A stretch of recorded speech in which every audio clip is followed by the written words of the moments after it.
bienvenue à toutes et à tous. Je suis très heureux d'ouvrir ce webinaire sur le rôle de la prospective dans les territoires.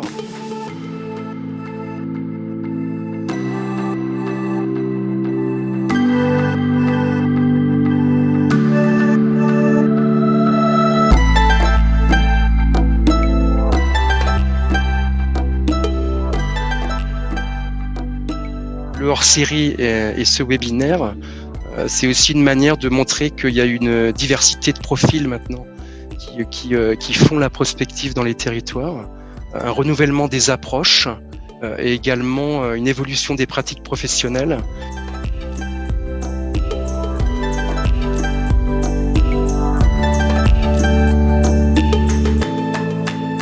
L'idée, c'est vraiment de saisir ces nouveaux élus, nos nouveaux dirigeants locaux à cette notion, qui ne soit plus laissée qu'au secteur de la planif, comme on a pu beaucoup le connaître, au secteur de la planification, de l'aménagement, et qu'on est vraiment sur une fonction transversale, sur de l'innovation publique, du dialogue citoyen, de l'évaluation, de l'observatoire.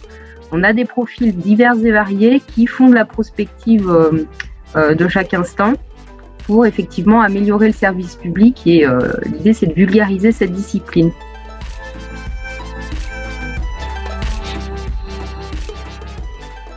Pour nous, la prospective, c'est un équilibre entre le calcul et l'intuition. Je crois que vous connaissez aussi ce terme-là. Et avoir la souveraineté de nos données, avoir une accessibilité et aussi les valoriser au service du présent, du temps réel, du prédictif et de l'évaluation. Pour de nouveaux services, c'est essentiel. La data, ça nous permet aussi d'accompagner l'innovation. Et clairement, on l'a vu ces derniers temps, les dynamiques de territoire sont aujourd'hui trop complexes pour nous permettre d'avoir des analyses fiables sans une stratégie de données. Comment on aborde ces grands scénarios de transition écologique et de défis climatiques, de défis migratoires et de défis, bref, tous les défis qui sont liés à la transition écologique. Et puis, comment on associe ça à un autre élément important, la justice sociale, c'est-à-dire comment on reste connecté aux habitants et on rend service aux habitants.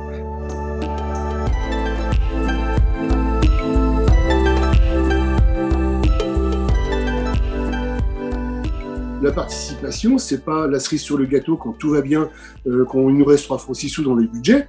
C'est la cerise dans le gâteau. C'est un des moteurs de la qualité démocratique, c'est un des moteurs du projet de société que les élus vont porter.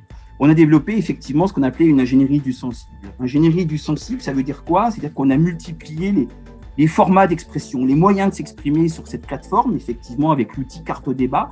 C'est-à-dire qu'il y a des propos écrits, mais pas seulement. Nous avons aussi des propos oraux. Alors, comme on a fait, on a retranscrit des débats. Il s'agissait bien, effectivement, de rendre audibles, effectivement, Dominique l'a dit, des inaudibles, de rendre visibles des invisibles.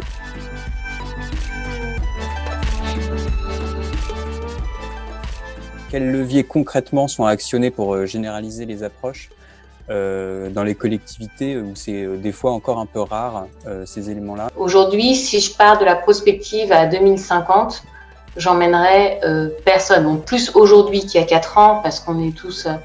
En revanche, si on prend le problème par le service de la propreté sur la gestion des déchets et la perception des habitants sur la propreté de leur ville, et finalement on remonte le fil du recyclage des déchets, et finalement on relie ça à un objectif du PCAET, on arrive petit à petit à amener des sujets de prospective. J'ai une question peut-être sur les nouveaux profils un petit peu et les nouvelles compétences là, pour faire de la prospective aujourd'hui.